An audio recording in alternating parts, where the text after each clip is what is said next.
Ruthless hunters, natural-born killers, constantly on the prowl for new prey. These are the predators. These killing machines are the rulers of the savannah. And yet, although they perform their violent acts every day, they take no pleasure in killing. Rather, it's to survive.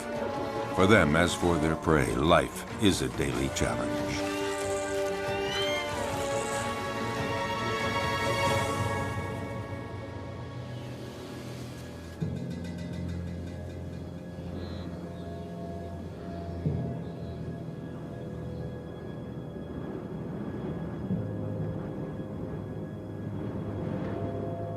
In the African savanna, right at the top of the food chain, are many species of big predators.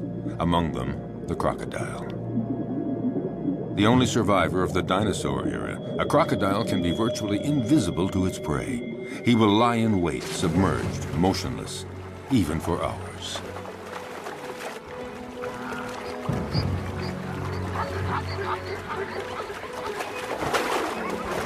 Fearsome, discreet, wily, he is perfectly adapted to life in the water and has the sinister reputation as the most dangerous killer in Africa.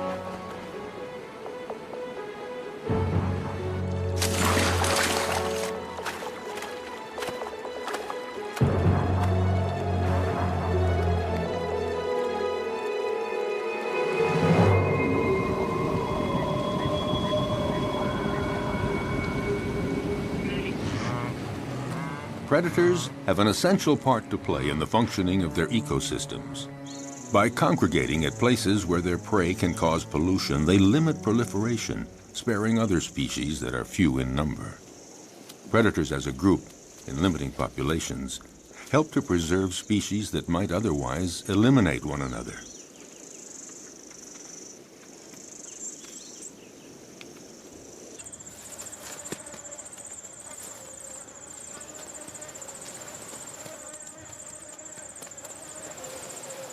In the end, nature is well managed, because any given area always has just the number of predators it can handle, and no more.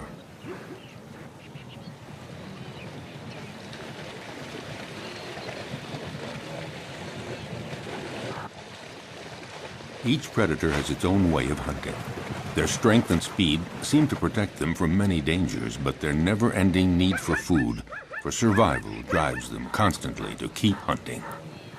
Even when prey is abundant, chances of success are never sure.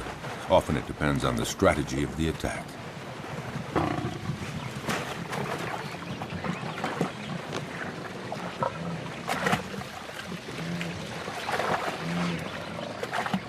Seized at the throat, this gnu has no chance. The lioness's jaws have broken its spine.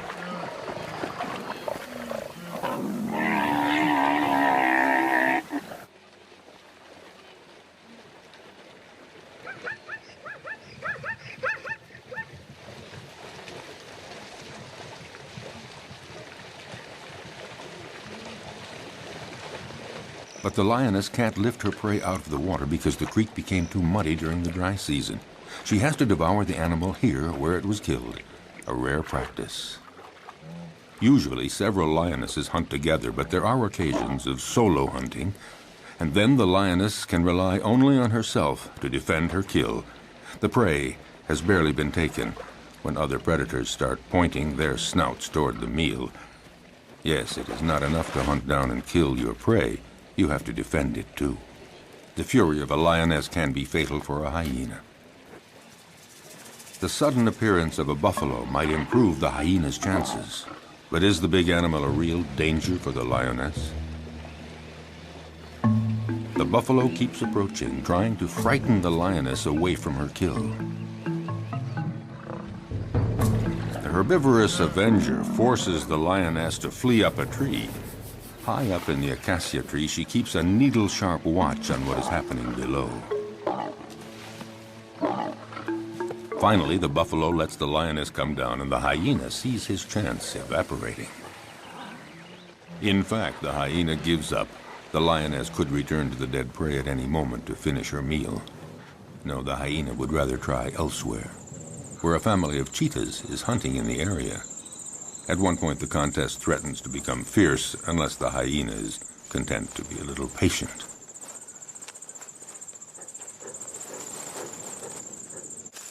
Why not let the fastest predator of the savanna do all the hard work?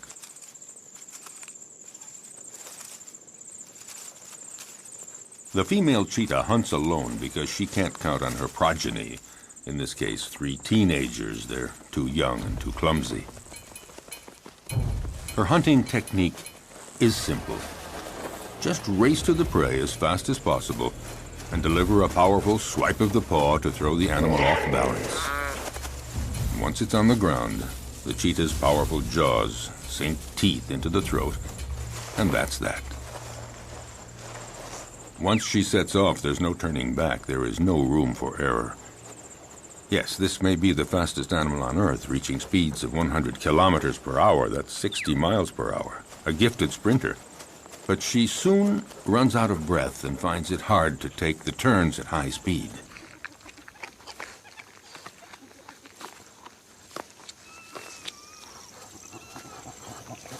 She expends so much energy all at once that she needs a breathing space to recover, and these are precious minutes. Because the hyena is on the prowl, and he knows that this is the instant to try something if he's going to steal any of the meat. The young cheetahs waste no time in munching off the first bits. The cheetah senses danger. But what can she do? These kids are too clumsy to make any sort of organized resistance.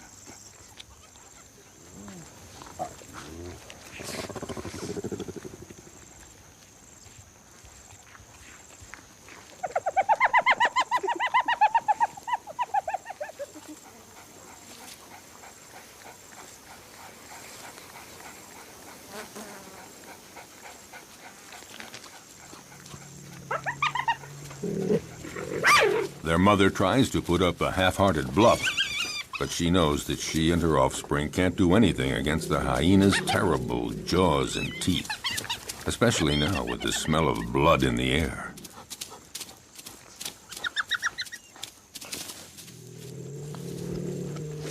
She doesn't even try to fight.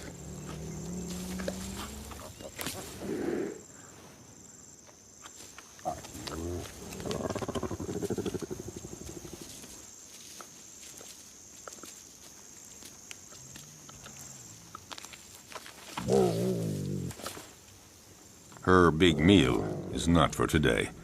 She's a spent force, and she knows it.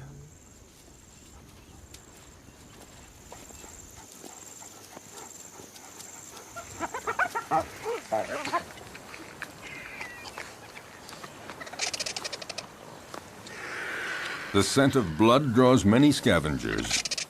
They're not considered true predators because they eat animals that have already been killed by others. A real predator hunts down and kills live, fleeing animals.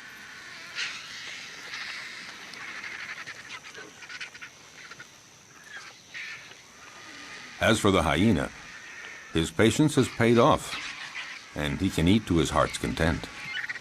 And that is apt to be a quarter of his weight, nearly 20 kilograms, 40 pounds of fresh meat. Of course, the vultures might invite themselves to take some of it.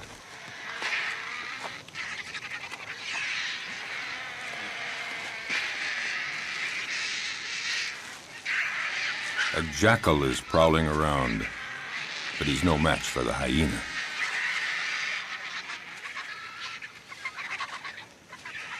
He, in turn, will find his meal someplace else, since the vultures don't seem to be in a sharing mood, not even to give a morsel. So he has to fall back on more modest prey.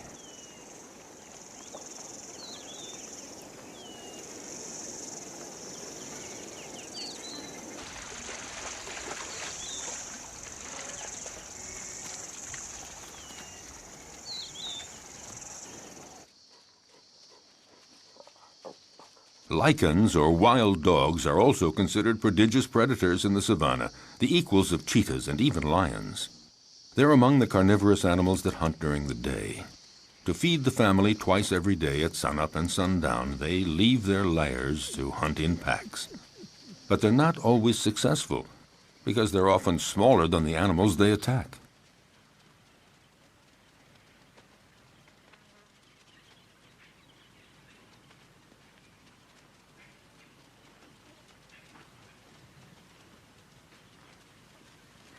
These creatures are classified between the dog and the hyena, and they're sometimes called hyena dogs. They drink very little, and their prey can be antelope, zebras, gazelles, and gnus. They're about the size of a big dog, but they're considered, perhaps, the most effective killing machine in the animal kingdom. They hunt in packs, like wolves. Alone, one could never take down a Thompson gazelle or a young gnu, so it's vital that they hunt in packs, and this requires a well-planned division of labor. First stage, sneak up on a herd to spot one that is young or weak.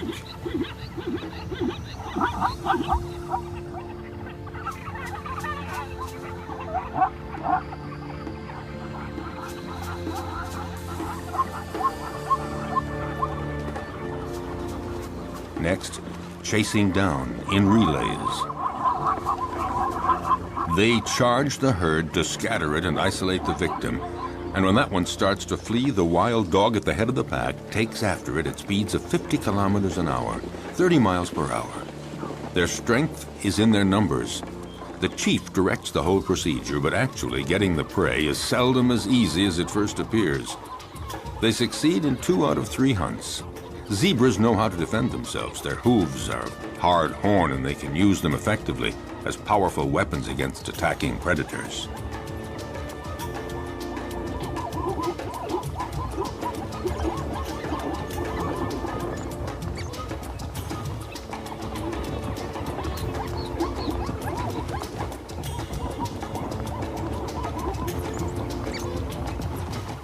This time, the zebra herd manages to fight off this pack that isn't really prepared for this morning chase. Herbivorous animals know how to put up a good defense. Elephants stand very tall, and they fear none. But the others have to learn the behavior patterns of their potential predators. They know when they're hunting and when they're not. So it's common to see a herd of zebras calmly munching plants just a few feet from a relaxing lioness. But the zebras are watchful all the same. The stallion stands slightly apart like a sentinel. When he senses danger, he alerts the others with a whinny. Instantly, they all form a group and they flee together, with the stallion bringing up the rear, where he can nip the legs of the slow zebras to make them keep up with the others. But the greatest danger for all of them is crossing a river, because it's there that crocodiles lie in wait. If crocodiles are seen as the most frightening predators on the planet, it's because they're not only clever and strong, they have another weapon: their patience. They can go for months without eating, but after a fast like that, any prey passing within range of their massive jaws would have to be very lucky to escape. Armed with about 70 teeth, a thick body armor of scales, and powerful appendages that they can use to leap their full body length, their attacks are furious and frightening.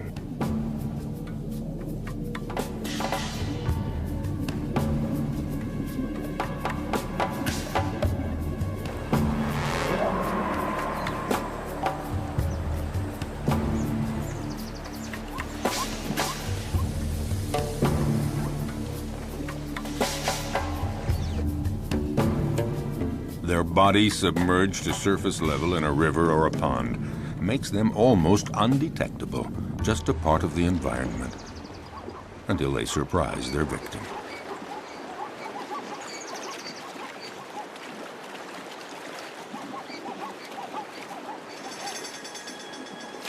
Buffaloes, zebras, antelope, these are perfect prey. And slippery shoreline mud or steep riverbanks often make it hard for the prey to get away.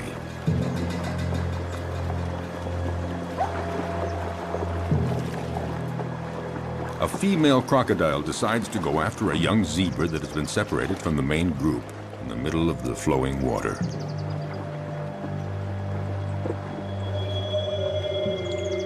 It's not a fair fight. Alone, terrified and wounded in the river, the animal doesn't know where to go or how to get away. The female crocodile tries to drag the wounded creature down into the water, but the youngster is resisting ferociously. It's hopeless. The crocodile has to have a better hold. The prey might get away. Whatever it takes, she has to get a firmer grip with her jaws, and in those few seconds, the zebra could get away.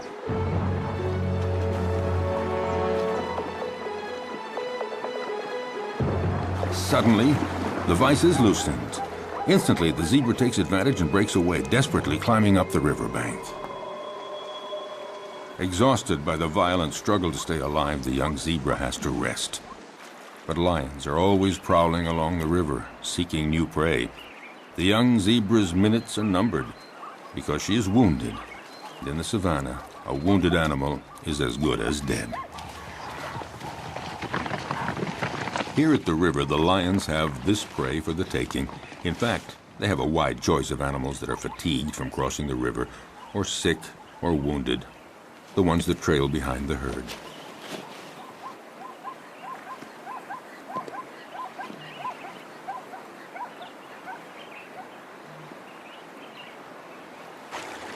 As for the crocodiles, they gather around the only crossing point for the animals. A zebra sounds an alarm to warn the others. But the crocodiles are well aware. They know all they have to do is lie in the water and wait. Sooner or later, the next grazing animals will give in to the strong temptation to cross. It might be Thompson gazelles, eager to find that greener grass on the other side. For them, crossing the river is a real adventure. They're too small to resist the current. They wait, hesitating to take the first step. But for all their fear and reticence, the lure of the wonders sure to be found on the other side becomes too strong.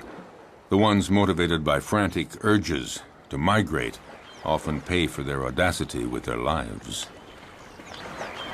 Sharing meals is a well-established tradition among crocodiles. A female comes to the party, but the prey isn't big enough for two. You don't share a gazelle. Resigned to this, the guest has only to reach the riverbank and participate in a crocodile's favorite pastime, the siesta.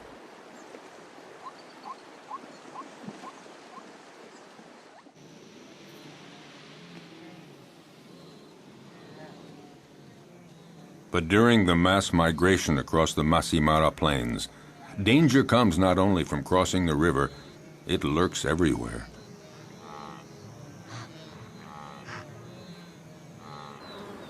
A well-organized pack of wild dogs attacks a young canoe. It's encircled and separated from the herd. The predators then go at it fiercely, relentlessly, showing no mercy. The canoe is exhausted. It's time for the kill. At one point, the animal nearly falls to the ground. One of the wild dogs seizes a hoof. And finally, the creature drops. Often, the attackers will hold the muffle of the prey tight until it stops all movement.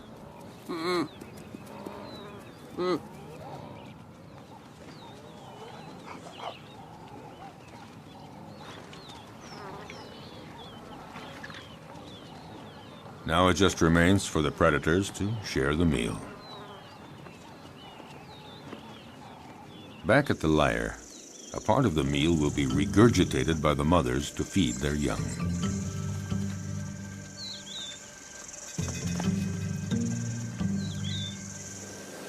It may seem that predators are ruthless. They show no mercy at all. But they kill only when they're hungry. Their potential prey senses this. As we saw, herds are often oblivious to lions walking almost beside them. But if a herd senses that a lion is hungry, they are away and fast.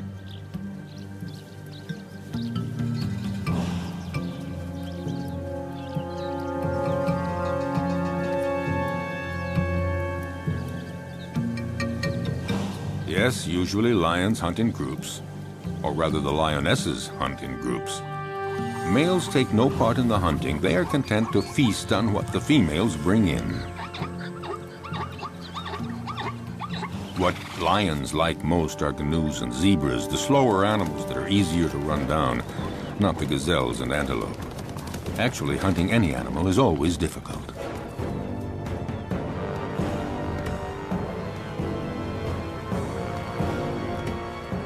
When hunting in groups, lionesses lie in wait, upwind, but one is stationed downwind.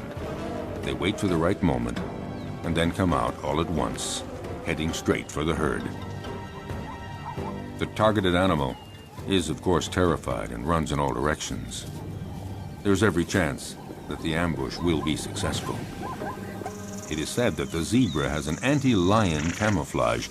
When they're running fast and trying to get away from the lions, their stripes create an optical effect that makes it difficult for a lion to distinguish where one zebra starts and the other ends. Unfortunately for the zebras, the effect isn't very effective.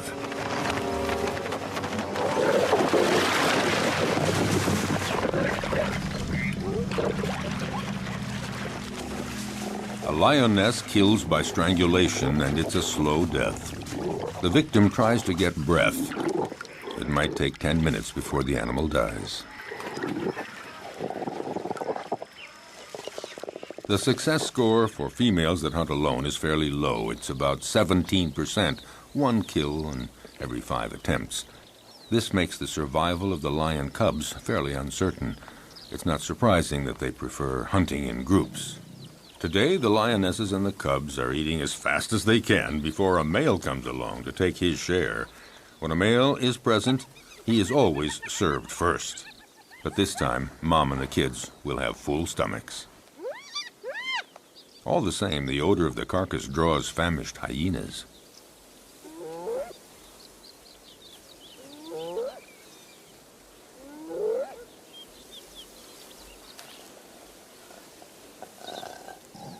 The banquet attracts envious neighbors. The hyena moves in closer, no doubt convinced that the moment has come to make his move. But the lionesses have no intention of letting him get away with it.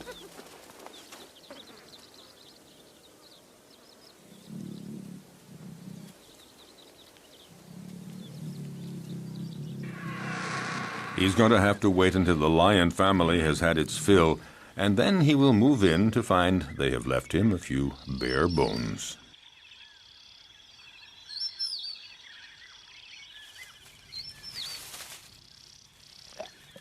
No, not much chance that the lions will leave much for the hyena. Well, if there's nothing here, the hyena has to resume a solitary quest. Why not seek out tender prey, fresh meat, for instance, an unsuspecting, defenseless baby cheetah? For out in the wild, hostile nature, the lives of the young, whether predator or prey, are often precarious.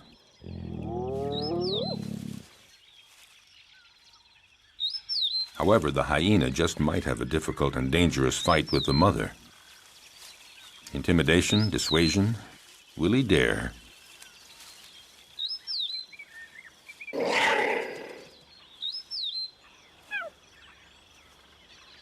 No, the risk looks too great. The hyena goes on his way and keeps on the prowl for other prey.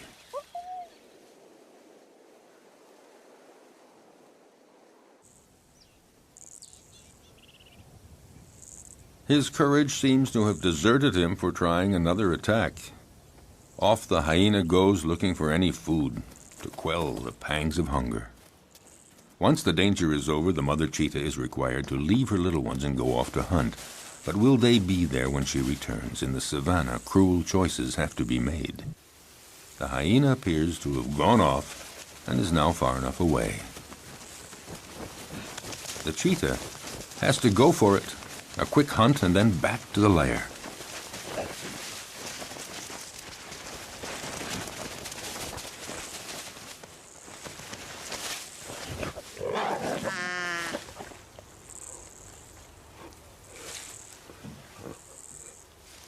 The hyena is watching all this. And a little too sure of itself approaches the cheetah, certain to come out the winner.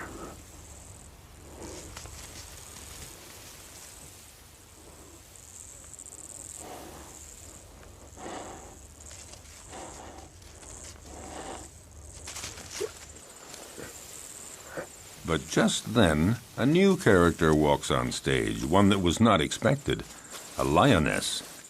This one is really sure of herself and determined to turn the situation to her advantage. Nobody dares attack her. The hyena and the cheetah are left on their own.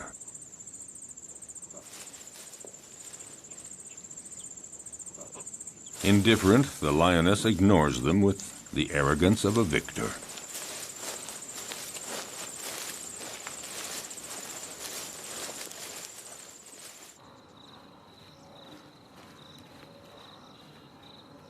Vexed, the hyena, again, goes off to a safe distance. Out of breath, the cheetah isn't too sure that she'll have a meal today. She'd better just go back to her little ones, or maybe make one last attempt under the watchful gaze of the hyena, who more than ever is looking for his slightest chance. By now, other hyenas are present, curious to see how well the cheetah will do. With energy born of hopelessness, the cheetah begins a frantic chase in pursuit of a canoe, but she lacks conviction and is too soon out of breath.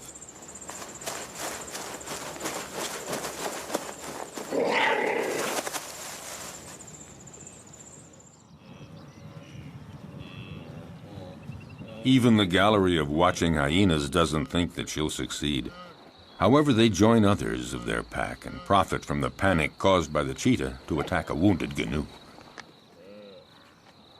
The lone hyena would very much like to join the party. Well, aren't there cordial relations among all members of the same species?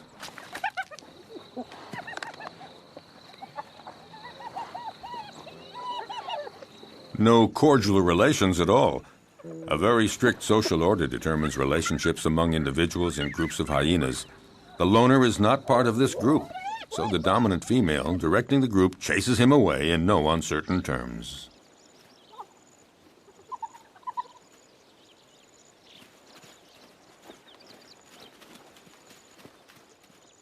Nothing can be done, so it's best just to melt away into the distance.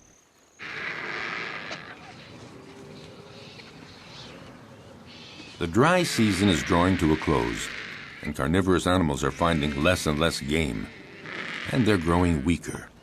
The hyena has been walking for a week, looking for food, doing anything to blot out the terrible pangs of hunger.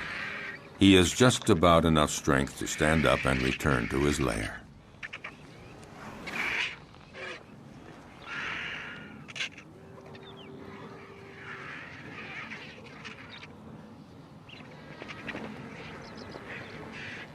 Oh, he knows the vultures are waiting for just one thing, for him to lie down and not get up. But hyenas belong to a species with incredible resistance.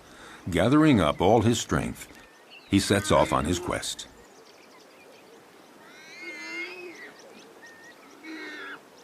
He isn't lucky and doesn't have the strength of a lion, but all the same, his plight isn't so bad compared to that of the warthog that the lioness has no hesitation in devouring while still alive.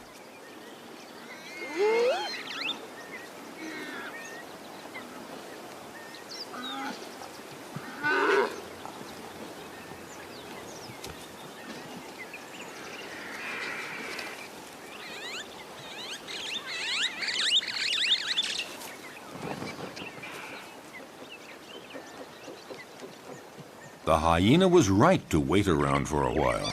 At last, there is a reward because the lioness leaves the warthog carcass after eating only the entrails. Finally, something to eat.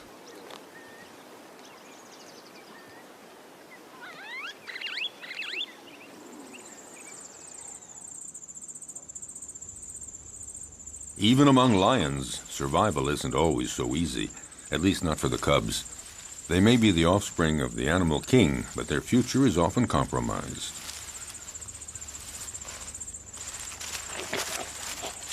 Power and strength characterize the lion, but the cubs are vulnerable, and danger lurks everywhere, even within their own group.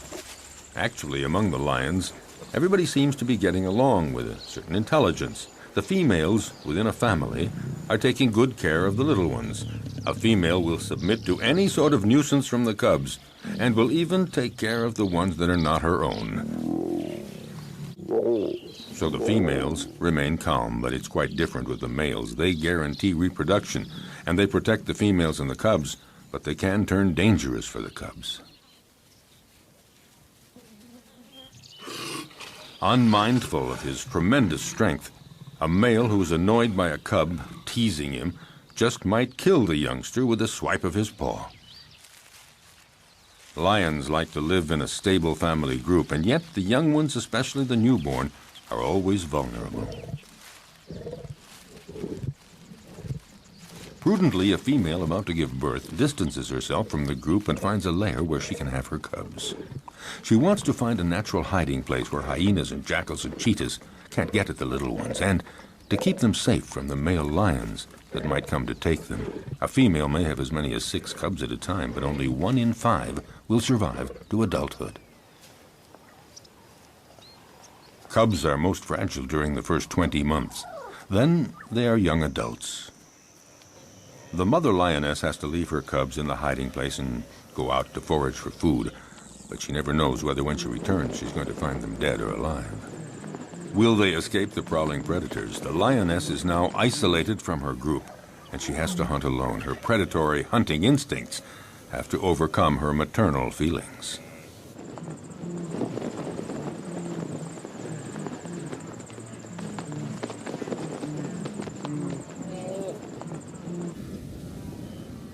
She must go off to hunt even though solitary male lions are prowling the area. They pose an enormous danger for the newborn cubs. If a male lion discovers them, he will probably kill them at once. Time is of the essence. The female must get back as quickly as possible.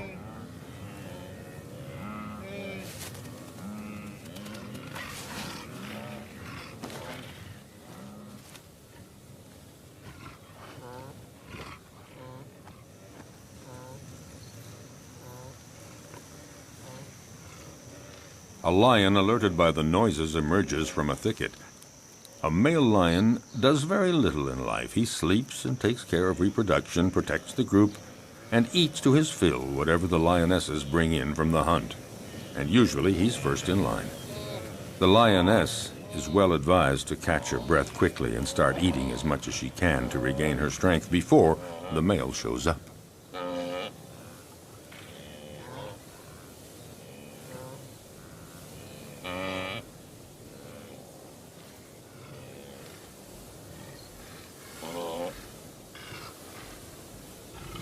Five kilograms, 10 pounds of meat every day. That's what every male or female lion requires for survival. But one might eat up to 35 kilograms, 70 pounds, at a single meal. The effort has been so strenuous, the lioness has to recuperate for a good 10 minutes before feeling strong enough to begin eating.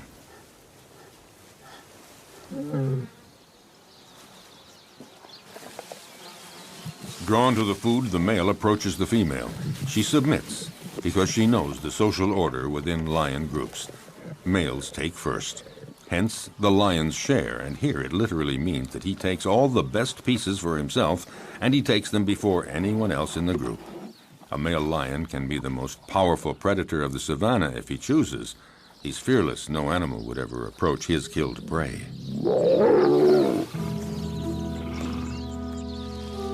The lioness can only wait, resigned to the situation, and go off to her cubs.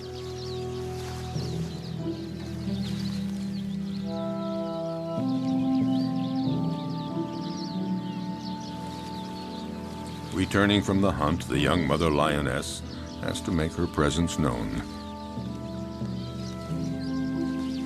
A cruel surprise awaits her. Her little ones had a surprise visit from a solitary male lion that happened upon them. Only one cub remains, but it's dead.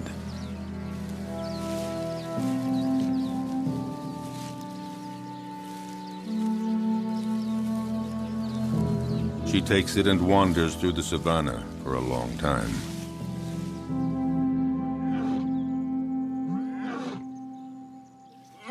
Before she can bring herself to give up the cub's body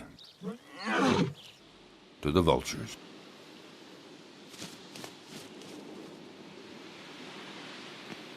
Accused of killing for pleasure, predators have incurred a bad reputation, and yet, for over half a century, many scientific studies have proven their usefulness.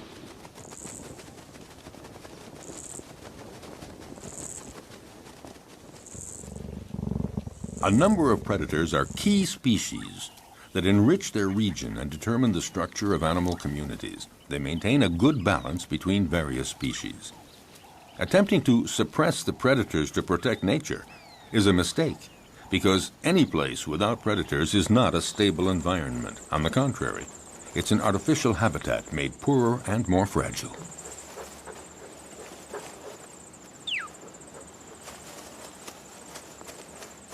Following an implacable and ferocious law, by attacking the most vulnerable individuals, predators remove weak and sick animals from nature to the benefit of the stronger animals. For all that, the life of a predator is not so simple.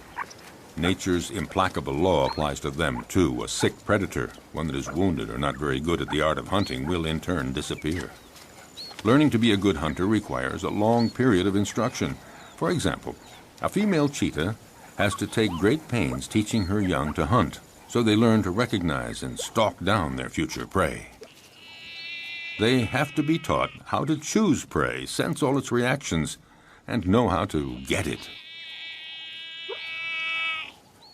Most important, young cheetahs have to master the essential swipe of the paw that knocks running prey to the ground.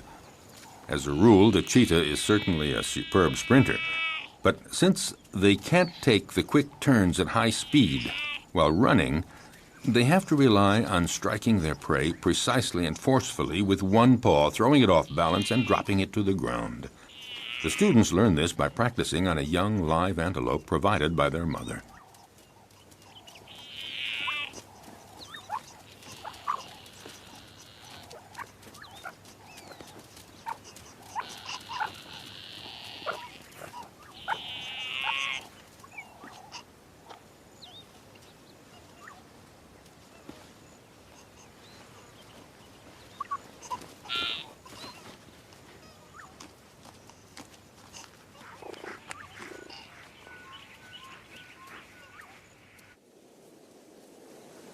In the broadest sense, being a predator is feeding on other living creatures.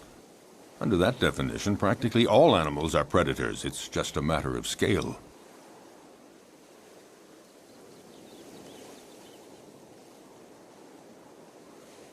In the savannah, baboons are for the most part omnivorous, but sometimes they reveal themselves as accomplished predators. The males have no hesitation in attacking other mammals that they may encounter on their way.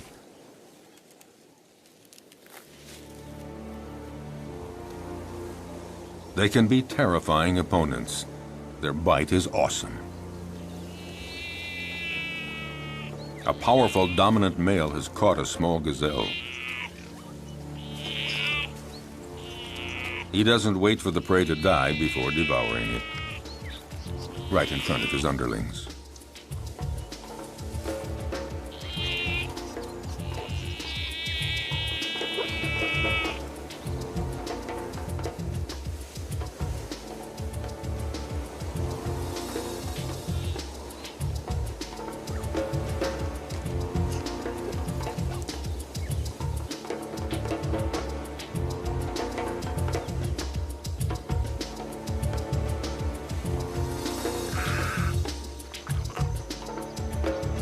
This male may leave a few scraps for others, but only after he's had his fill.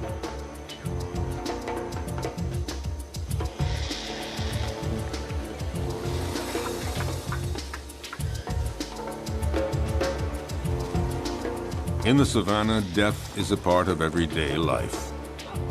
The baboons set off for new horizons.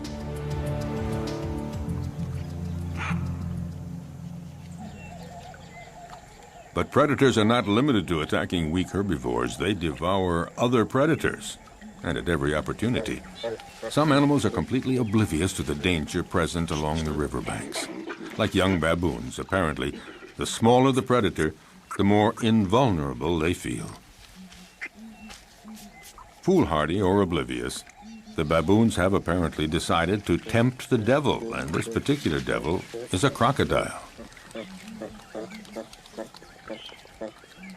For the young ones, the game is approaching the riverbank as close as possible, but for the older ones, the most exciting provocation is in actually drinking from the river very close to a crocodile who's pretending to be asleep. It would seem that the one taking the greatest risk is matching himself against the most dangerous predator of the river. A youngster takes one chance too many and things get dramatic.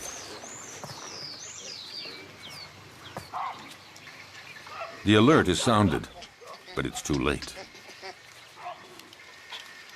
The entire group looks on helpless, seeing the young baboon in the jaws of the hungry crocodile.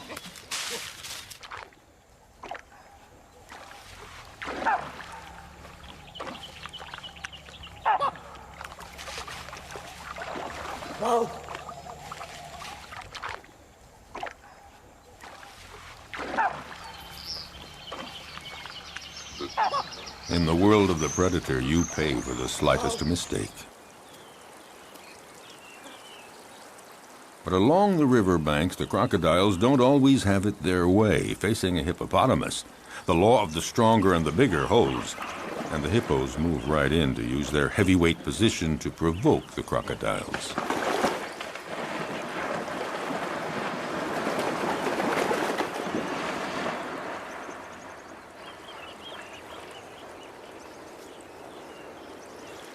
The hippos and the crocs live together in the river. The crocodiles may present no direct threat to the hippos, but all the same, they might go for a young, defenseless crocodile.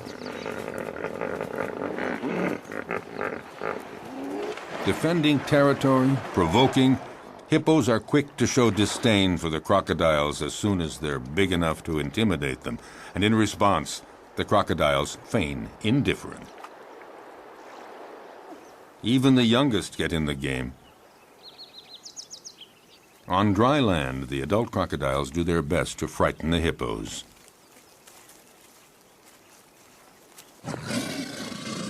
They multiply their efforts, but the massive creatures don't believe a word of it, so to speak.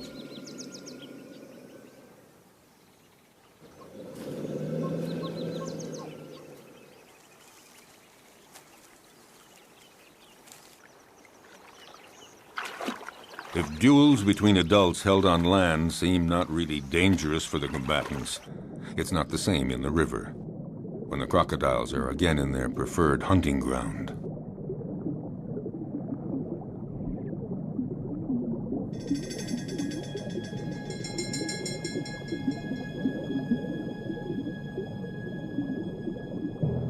In the aquatic element, a crocodile is ruthless, facing a young hippo.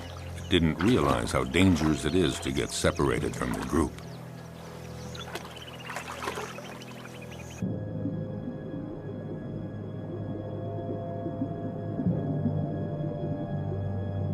Cunningly, the crocodile approaches slowly.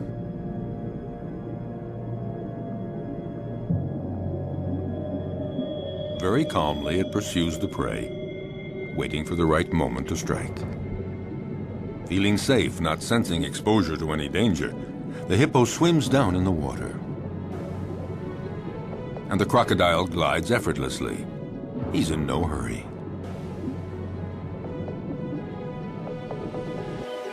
In this unequal pursuit, the two animals rise to the surface.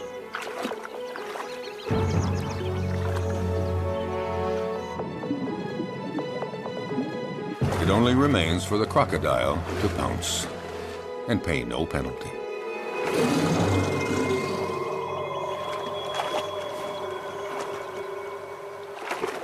The only place to satisfy a thirst is in the river, and that's where every danger lurks. But nature isn't fair. Some risk everything, others face virtually no danger. Take the giraffe, gaining considerable protection from its great height. Still, it's in mortal danger drinking at the river, because it has to spread its legs, and in this uncomfortable position, the giraffe is highly vulnerable.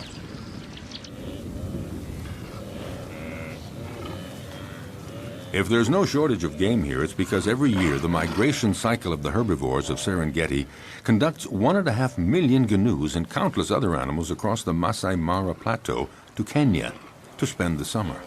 Water holes and the whole environment provide predators with a happy hunting ground, and these meat eaters take full advantage. Nevertheless, the actual hunting is far from assured.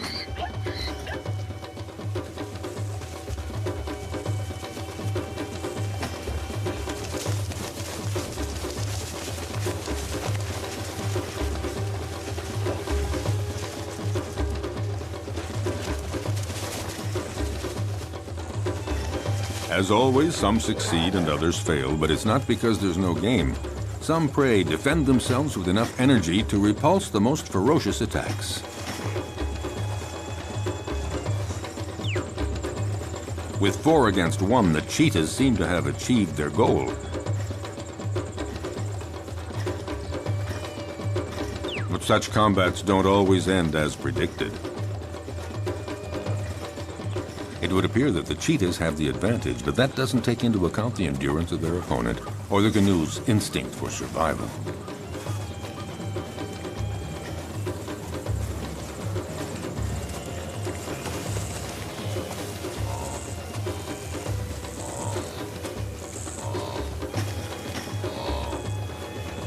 Despite the ferocious attack he has endured, will the canoe's stubborn refusal to give in result in his eluding his attackers?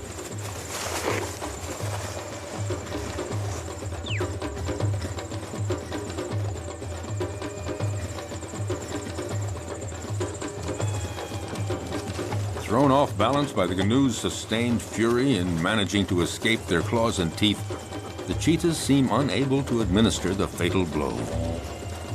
Suddenly, in an astounding burst of energy, against all odds, the canoe does manage to escape from all those predators. Totally exhausted by all this, the cheetahs give up.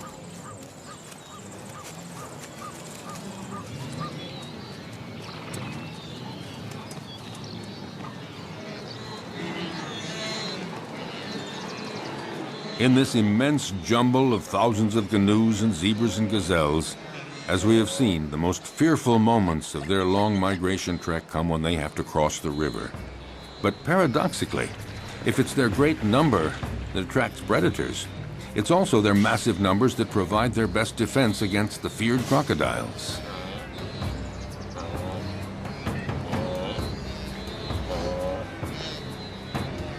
The canoes throw themselves into the river, where the crocodiles await them to conduct them to their doom. But there is such a density, so many animals churning in all directions. In this confusion of horns and hooves, the crocodiles are confused, unable to find a precise target. Some of them even stomp on crocodile heads in their frantic, panicky movements.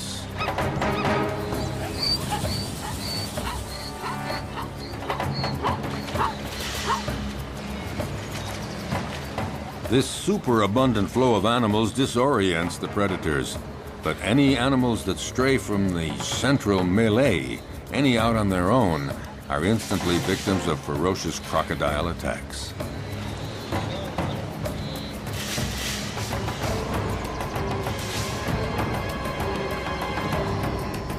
The prey is seized in a single leap, the victim rendered rigid by the pain of the bite, held firmly in those massive jaws, and the crocodile begins to devour the animal. Often several others quickly come to share the feast, unless the first crocodile can manage to plunge the prize to the bottom of the river. If there were not predators on the Great Plains of the African savanna, it would create a major imbalance in the proper development of the ecosystem. Nature creates a balance where each animal has its place in the food chain. All species reproduce and evolve according to a cycle that allows them to live together in the same territory. Without predators, some species would overdevelop to the detriment of others, possibly resulting in the extinction of species.